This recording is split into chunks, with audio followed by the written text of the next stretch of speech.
Welcome back everyone. पिछले lecture में हमने स्ट्रिंग्स की फाउंडेशन बिल्ड की थी।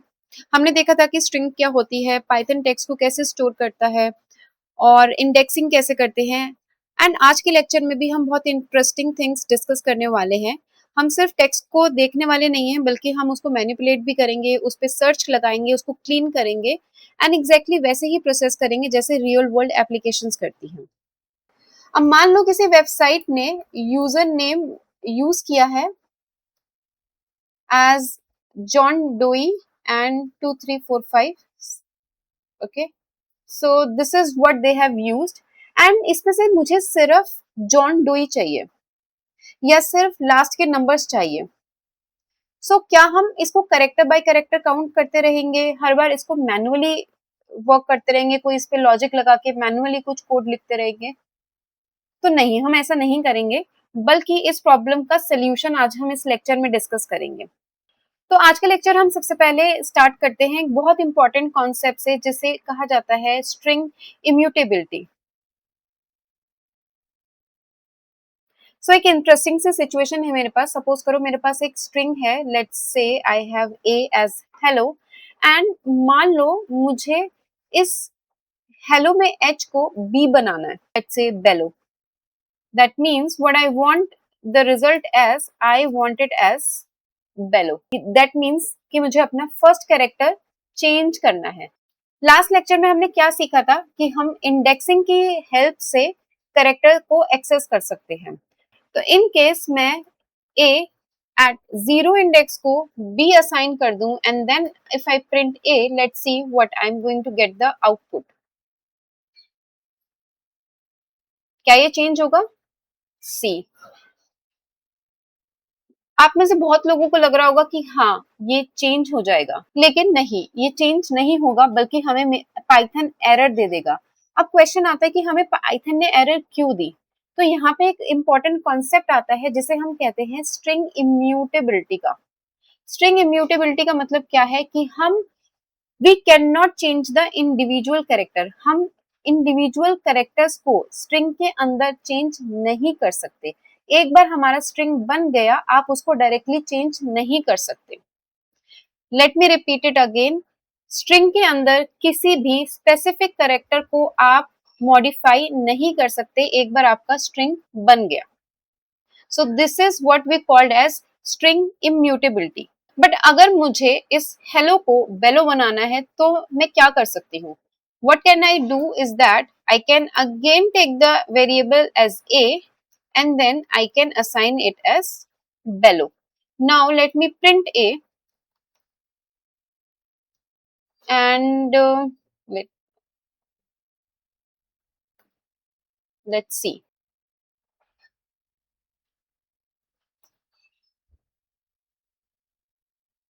See what I got in the output as bello.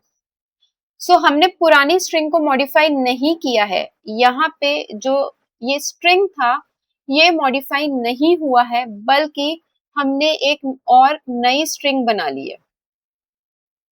You have to understand this concept very well. ये difference आपको समझना बहुत जरूरी है, क्योंकि जब हम फ्यूचर के अंदर डेटा प्रोसेसिंग करेंगे या कभी आप मशीन लर्निंग सीखोगे तो ये कॉन्सेप्ट आपका बार बार आएगा। हमने यहाँ पे एक नई स्ट्रिंग बनाई है। हमने पुरानी स्ट्रिंग जो थी उसको मॉडिफाई नहीं किया, बल्कि हमने एक नई स्ट्रिंग बनाई है जिसे एक नई मेमोरी एलोकेट हुई है और उसको हमने कहा है बेलो।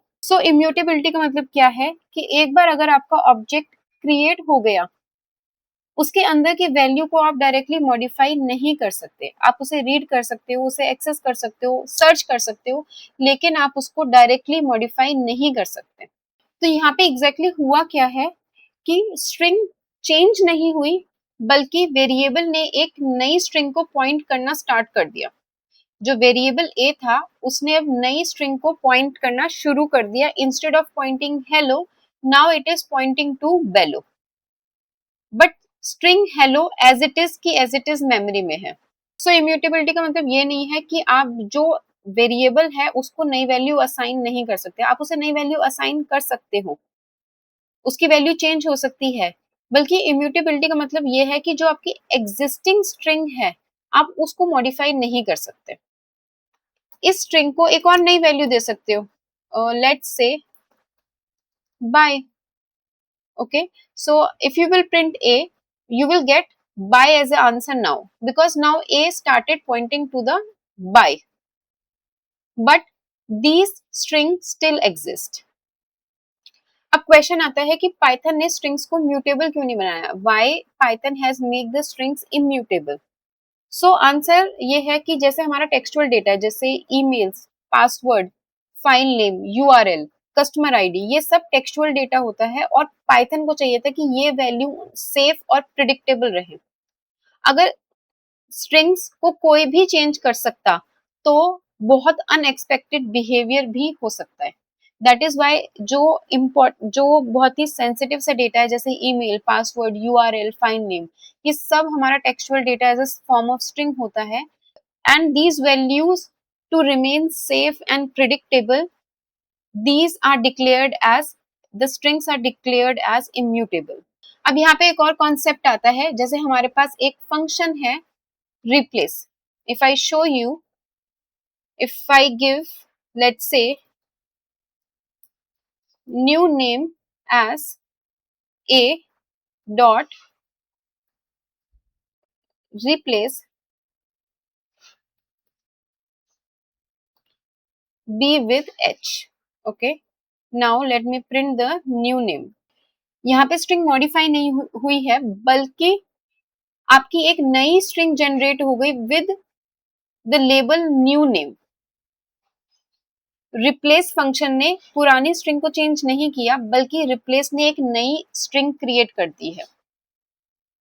लास्ट क्लास के अंदर हमने इंडेक्सिंग के बारे में बात की थी, जिसमें हमने देखा था कि अगर हमें पर्टिकुलर कोई कैरेक्टर एक्सेस करना हो एक स्ट्रिंग में से तो हम कैसे कर सकते हैं। तो उसी कॉन्सेप्ट को आगे डिस्कस करते हुए हम आज बात करने वाले हैं स्लाइसिंग की। जैसे हमारे पास अगर कस्टमर नेम राहुल है और हमें इसमें से पर्टिकुलर कुछ वर्ड्स एक्सेस करने हैं, हम कैसे प्रोवाइड करेंगे? Variable name and then what I have given over here is 1 till 4. So if I execute it, see this is the output I got, AHU. इसे ध्यान से समझो, हमने यहाँ पे प्रोवाइड किया है 1:4। यहाँ पे 1 का मतलब है स्टार्ट पोजीशन, कि आपका कहाँ से करेक्टर्स मिलने आपको स्टार्ट हो। हमें स्टार्टिंग पोजीशन क्या है हमारी 1, that means 1 means A, 0 1। Starting position क्या है हमारी 1, और एंडिंग पोजीशन यहाँ पे क्या दे रखी है 4। लेकिन यहाँ पे एक बहुत इंपॉर्टेंट रूल है, जो भी स्टॉप पोजीशन होती है वो इंक्लूड नहीं होती। अगर यहाँ पे हमने 4 दे रखा है तो 4 इंक्लूड नहीं होगा, बल्कि हमें इंडेक्स 3 तक ही करेक्टर्स मिलेंगे। हमें कौन कौन से करेक्टर मिलेंगे? Starting from 1, then 2, then 3। हमें 4th नहीं मिलेगा, जो भी हमारी स्टॉप पोजीशन है उसको इंक्लूड नहीं करेंगे, उससे एक कम इंडेक्स पोजीशन तक ही हमें करेक्टर्स मिलेंगे। दैट इज व्हाई हमारा रिजल्ट क्या है? AHU। I am repeating again कि हमें स्टार्ट को इंक्लूड करना है, जो भी हमारा स्टार्ट है वो इंक्लूड होगा, वहीं से हमें लेटर्स मिलना स्टार्ट होंगे, बट हमारा जो एंड है उसको हम इंक्लूड नहीं करेंगे, उससे एक लेस करेक्टर्स, एक लेस इंडेक्स तक की वैल्यू हमें प्रोवाइड होगी। एक और एग्जांपल देखते हैं, यहाँ पे हम देते हैं 0 to 4, तो अब हमारा या 0 to लेस से 3। हमें कौन कौन से करेक्टर्स मिलेंगे? फ्रॉम 0 till 2, क्योंकि 3 इंक्लूड नहीं होगा तो उससे पहले क्या है 2। RAH, let us execute it. We got it RAH. Okay, 0 से लेके 2 तक। इनिशियली हो सकता है आपको ये कॉन्सेप्ट थोड़ा सा स्ट्रेंज लगे, लेकिन अगर आप 5-6 एग्जाम्पल्स प्रैक्टिस करोगे it will feel natural to you. अब इसी में कुछ हमारे पास शॉर्टकट्स भी अवेलेबल हैं। सपोज करो हमें बिगनिंग से स्टार्ट करना है, जैसे हमने यहाँ पे 0 to 3 दिया है, लेकिन हम सिर्फ अगर कॉलन 3 भी देते हैं तो भी ये बिगिनिंग से ही स्टार्ट होगा। इंस्टेड ऑफ गिविंग 0 till 3 और 0 till 2, हम यहाँ पे पहला जो हमारा वैल्यू है, पहली जो हमारा डिजिट है, उसको हम स्किप भी कर सकते हैं इन केस अगर हमें बिगनिंग से ही स्टार्ट करना है तो। सो अगर हम इसका आउटपुट देखें, so we got the same output RAH, ये दोनों हमारे लिए सेम है, these are going to give us the same output. इसी तरह अगर हमें थर्ड पोजीशन के बाद से चाहिए, ओके, सो हमने यहाँ पे क्या दिया है, 2 कॉलन। सो अगर हम इसे एग्जीक्यूट करें, so this is what we got, see starting from 2 till end, 2 is this index and then till end, 0 1 2 2 and till end, हमने लास्ट का मेंशन नहीं किया है, तो it is going to give us all the characters till end. So ये सब real world projects में बहुत ज्यादा यूज होते हैं, स्लाइसिंग का कॉन्सेप्ट बहुत यूज होता है जब आप एक रियल प्रोजेक्ट पे काम करते हो। तो एक रियल वर्ल्ड एग्जांपल भी लेते हैं, लेट अस टेक, यहाँ पे मैंने एक स्टूडेंट आईडी ली है एंड स्टूडेंट आईडी को मैंने वैल्यू दी है, लेट्स से स्टूडेंट एंड 1 2 3 4 5। अब मुझे इसमें से सिर्फ न्यूमेरिक पार्ट चाहिए एंड आई एम अवेयर जो स्टार्टिंग के 3 कैरेक्टर्स है वो स्ट्रिंग है। So just see what I am doing, see, तो मेरे पास आउटपुट क्या आया, 1 2 3 4 5, ओके। सो एक ही लाइन में टेक्स्ट का रिक्वायर्ड पोर्शन हमें एक्सट्रैक्ट हो गया, राइट। सो बहुत ही बेसिक सा एग्जांपल है, there are other ways to extract the textual part, but अभी क्योंकि हम स्लाइसिंग सीख रहे हैं तो मैंने यहाँ पे स्लाइसिंग का एग्जांपल लिया है। अब अगर सपोज करो मुझे एक्सट्रैक्ट करना हो एंड से, मुझे या फिर आई वुड से मुझे लास्ट के 3 कैरेक्टर्स चाहिए, ओके। सो क्या करेंगे हम, या तो हम, एक वे है कि हम लेंथ काउंट करें देन फिर हम उसके ऊपर काम करें, राइट, कि मेरे पास टोटल लेंथ कितनी है, उसमें से लास्ट के 3 हैं तो मुझे स्लाइसिंग में मैं कौन सी वैल्यूज प्रोवाइड करूं डिपेंडिंग कि मेरे स्ट्रिंग की क्या लेंथ है। अदरवाइज हमने जैसे भी नेगेटिव इंडेक्सिंग की बात करी, तो हम यहाँ पे नेगेटिव इंडेक्सिंग का भी यूज कर सकते हैं। तो अगर हम यूज करें,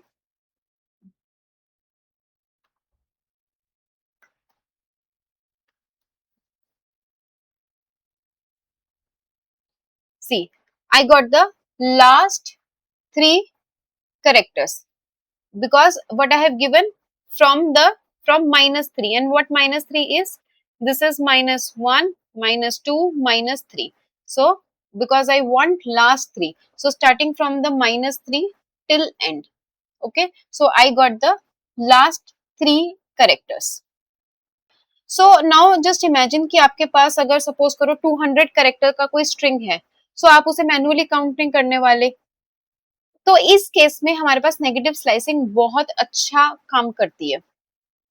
सो अभी तक हमने टेक्स्ट के अंदर से स्पेसिफिक पीसेस कैसे निकाले जाते हैं इसके बारे में हमने डिस्कस किया, ये बहुत बहुत इंपॉर्टेंट कॉन्सेप्ट है and you should try at least 10 to 20 different examples of it. Just think of it that which portion I want and how can I extract it, and check करो कि whether कि आपको वो output मिल रहा है या नहीं मिल रहा, okay. So that was all about the slicing. अब एक और इंटरेस्टिंग कॉन्सेप्ट के बारे में बात करते हैं। मान लो मेरे पास एक बहुत बड़ा पैराग्राफ है, उसमें मुझे एक स्पेसिफिक वर्ड ढूंढना है, और या फिर मुझे एक वर्ड को दूसरे वर्ड से रिप्लेस करना है। सो ना तो मैं पूरा टेक्स्ट मैनुअली पढ़ूंगी, ना ही मैं मैनुअली वर्ड्स को ढूंढूंगी, इसलिए हमारे पास पाइथन के अंदर बहुत पावरफुल फंक्शनैलिटी अवेलेबल है for searching and for text manipulation. So सबसे पहले हम बात करने वाले हैं कुछ फंक्शंस की जो कि रियल वर्ल्ड एप्लीकेशंस में बहुत ज्यादा यूज होते हैं। जैसे सपोज करो मेरे पास कोई एक सेंटेंस है, लेट्स से Python is great, okay. Now what I want to do, I want to find the position of letter P, okay. So what will I do in this, I will use the index dot index and I will give P. So just see 0, right. So P is present at index 0, okay, कि P जो है वो index 0 पर present है। So index function basically क्या कर रहा है, हमें पोजीशन रिटर्न कर रहा है कि जो भी कैरेक्टर प्रोवाइड कर रहे हैं उसकी पोजीशन कहाँ पे है आपके स्ट्रिंग में, जो भी आप जिस भी स्ट्रिंग में आप चेक करें उसमें कहाँ पे वो प्रेजेंट है। सपोज करो in case if I give here G, okay, see I got the output as 10. Spaces, symbols, everything that is there in the string, हर चीज काउंट होगी एंड देन इसलिए G हमारा 10 पोजीशन पे प्रेजेंट है, 10th index पे position है, so it has return अस 10। तो Python में सिर्फ करेक्टर्स ही नहीं, पूरे के पूरे वर्ड्स भी आप सर्च कर सकते हो। जैसे सपोज करो यहाँ पे if I want is, okay, 7, now is starting at 7th position. Great. So हम सिंबल भी सर्च कर सकते हैं, स्ट्रिंग के अंदर कोई पर्टिकुलर सिंबल प्रेजेंट है उसे उसकी भी पोजीशन हम चेक कर सकते हैं, और पूरे वर्ड्स को भी हम देख सकते हैं, एक पर्टिकुलर कैरेक्टर को भी हम देख सकते हैं। बट जब भी हम इंडेक्स फंक्शन के साथ काम करते हैं तो एक हमें इसके साथ एक प्रॉब्लम आती है कि मान लो हमें किसी कैरेक्टर को सर्च कर रहे हैं लेकिन वो कैरेक्टर अगर स्ट्रिंग में एग्जिस्ट ही नहीं करता। जैसे सपोज करो if I am searching for let's say x, okay, so see what I am going to get, I am going to get an error. यहाँ पे प्रोग्राम हमारा क्रैश हो जाएगा क्योंकि हमारा x स्ट्रिंग में प्रेजेंट ही नहीं है। लेकिन जब हम रियल वर्ल्ड एप्लीकेशंस में काम करते हैं तो इस तरह का आउटपुट थोड़ा डेंजरस सा लग सकता है, राइट? जस्ट इमेजिन करो कि यूजर ने कुछ बहुत अनएक्सपेक्टेड सा इनपुट दे दिया। यूजर कुछ भी इनपुट दे सकता है बट हमारा प्रोग्राम ऐसा होना चाहिए जो कि उसे हैंडल कर ले।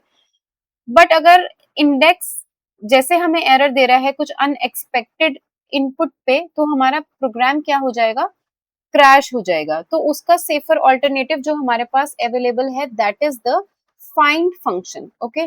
तो अगर हम फाइंड से करें, let us see if I write the same using find, so see, okay, I have to comment this one first and then see, okay, what I got, this is showing as -1। Just focus on this one कि यहाँ पे हमारे पास कोई error नहीं आई है, ना ही कोई हमारा प्रोग्राम क्रैश हुआ है, बल्कि पाइथन ने हमें सिंपली -1 देके ये बताया है कि मुझे ये करेक्टर नहीं मिला, राइट? सो यहाँ पे -1 जो हमें मिल रहा है इट इज शोइंग कि मुझे करेक्टर नहीं मिला। -1 is representing not found, okay. इसलिए जब आप प्रैक्टिकली एप्लीकेशंस में काम करते तो instead of using the index we generally go for the find, it is more popular.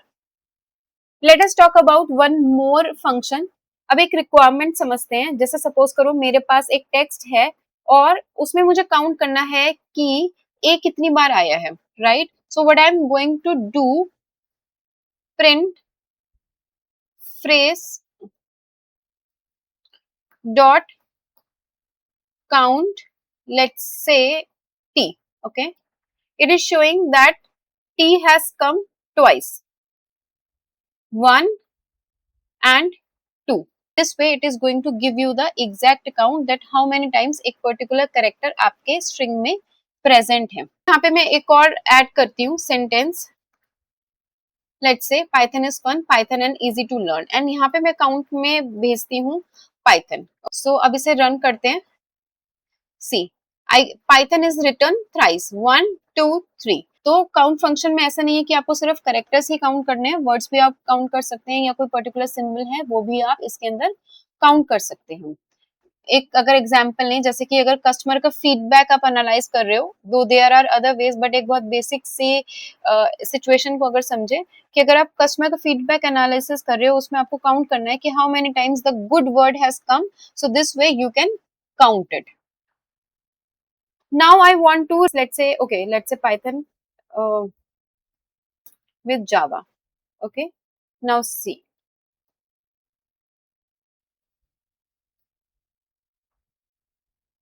so what I got, Java is great, Java is fun, Java is easy to learn। So again यहाँ पे क्या हुआ है, एक नई string generate हुई है।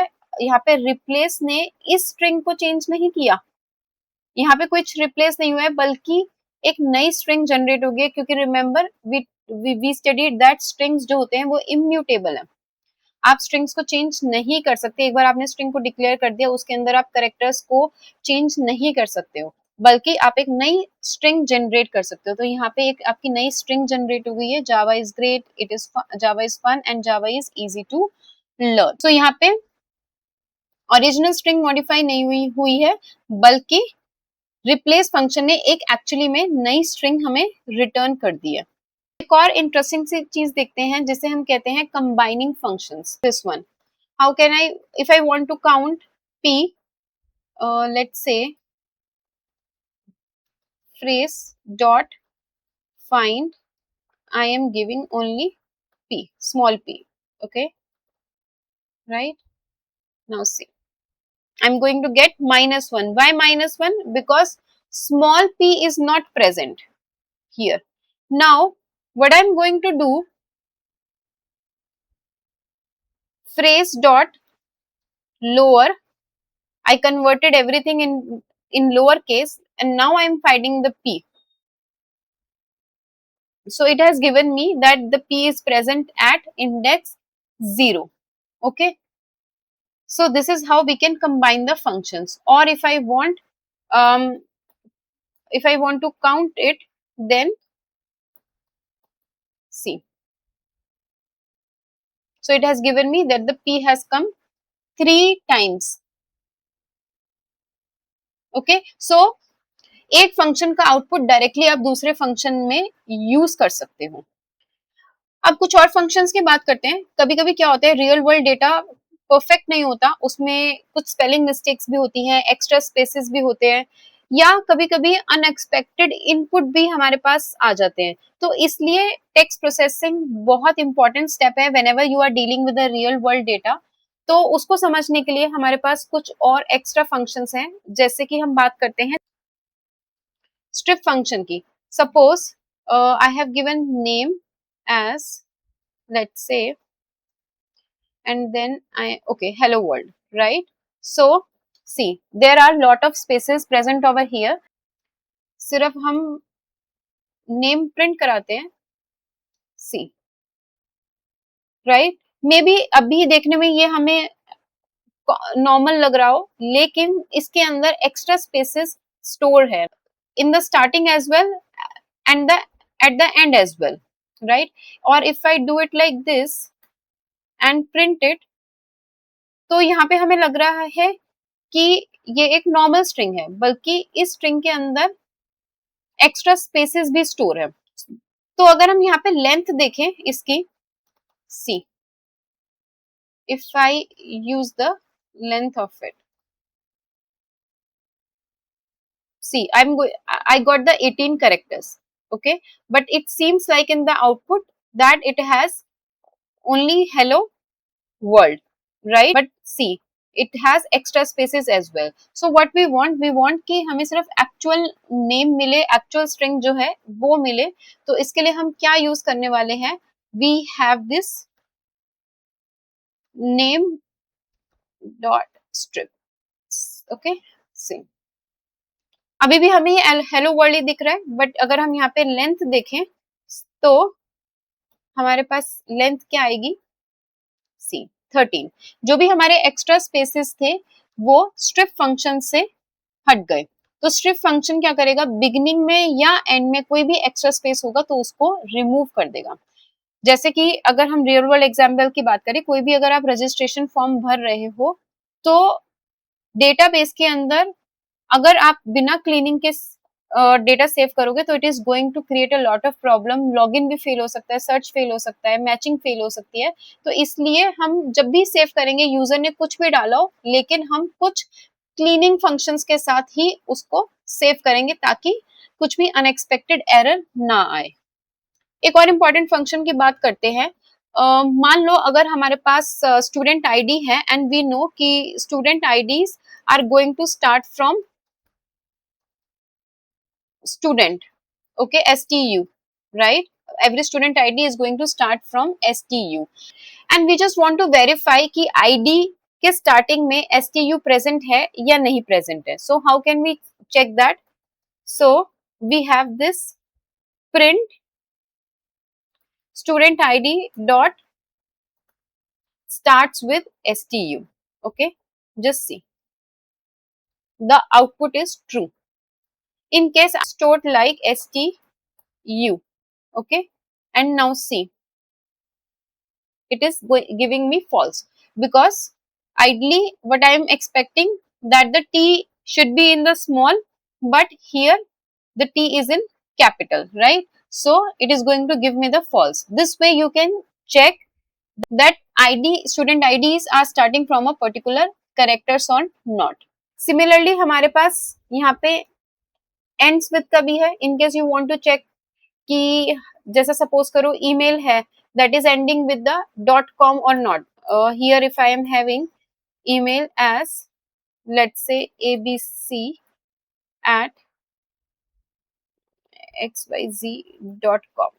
okay, I just want to check that the email ends with .com, so just see, or the com, right here, and if it is given at this one, now just see, it is going to give me the false. So this way you can apply the validations, or you can verify input that has been entered by the user is correct or not.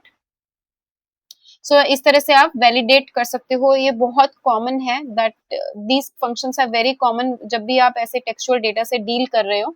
अब हम एक और बहुत extremely important function सीखने वाले हैं, जो कि आपकी आगे अगर आप machine learning, data science, automation, NLP किसी भी ऐसे टेक्नोलॉजी पे यूज करते हो तो वो हर जगह यूज होता है. जैसे कि सपोज करो मेरे पास एक सेंटेंस है, and now what I want, मुझे हर वर्ड सेपरेटली चाहिए, हर वर्ड सेपरेटली चाहिए. तो हम कैसे करेंगे, इसके अंदर print sentence dot split. Now see, if you see the output, here I got a list of the words. तो स्प्लिट क्या कर रहा है, वो सेंटेंस को मल्टीपल पीसेस में तोड़ देता है. बाय डिफॉल्ट स्पेस के बेसिस पे, सिंगल स्पेस के बेसिस पे स्प्लिट करता है. इन केस अगर मेरे पास एक और स्ट्रिंग है स्किल्स का, and here I have Python, Java, C++. Now what I want, if I split the skills, I give it like this, just see, there is an error because there is no space. Instead, I want to split it based on the comma. So I have to give the separator over here. Okay, so see. So now I got Python, Java and C++. So अब comma separator बन गया, उसके basis पे split ने आपको हर word अलग दे दिया. अब इसी का ऑपोजिट है अगर रिवर्स ऑपरेशन कर रहा है. स्प्लिट ने सेंटेंस को आपके अलग अलग वर्ड्स में ब्रेक किया है, लेकिन जॉइन की हेल्प से आप इसे ऐड कर सकते हो. Suppose if I have these words equal to c, okay, and now if I do this print c, I have given, join them and separate them with the help of space. I mean, within each word there should be a space, and then join the words. Join the words in this list, in the list words. Okay. So just see. Let me just comment this one. See. So it has joined it. I would like to give you one challenge, that you should take one string having your name, email address and some random sentences. जो भी हमने operations try किए हैं अभी तक past 2 classes के अंदर, उन सबको apply करो and try more operations from your end as well. जो कुछ functions हमने नहीं भी try किए, you can try those functions as well. और जैसे मैं हर lecture में कहती हूँ कि programming video देखने से नहीं आएगी, बल्कि programming करने से आएगी. नेक्स्ट लेक्चर में हम एक और पावरफुल कॉन्सेप्ट की बात करेंगे पाइथन के अंदर, and believe me that is going to be interesting as well. Until then keep coding, keep experimenting, do not worry about the errors much, and we are going to meet again in the next lecture. Till then, happy coding.